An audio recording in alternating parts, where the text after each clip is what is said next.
तर मुंबईसारखीच मोठी होर्डिंग दुर्घटना ही ठाण्यामध्ये घडू शकते अशी शक्यता आहे। कारण ठाण्यातील वर्तक नगर इथलं हे मोठं होर्डिंग धोकादायक स्थितीत सध्या आहे।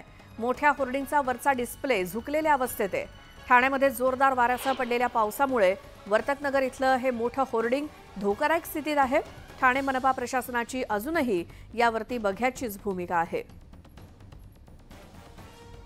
भलं मोठं हे होर्डिंग मात्र त्याची अवस्था बिकट झाली आहे। होर्डिंगवरचा डिस्प्ले हा एका बाजूला झुकलेल्या अवस्थेत दिसतोय आणि त्यामुळे मुंबईसारखी होर्डिंग दुर्घटना ही ठाण्यामध्ये देखील घडण्याची शक्यता नाकारता येत नाही। सोसाट्याचा वारा आणि पाऊस या सगळ्या वातावरणामध्ये या होर्डिंगची अवस्था बिकट झाली आहे। मात्र ठाणे महानगरपालिका प्रशासनाने अजूनही यावरती बघ्याची भूमिका घेतल्याचं दिसतंय।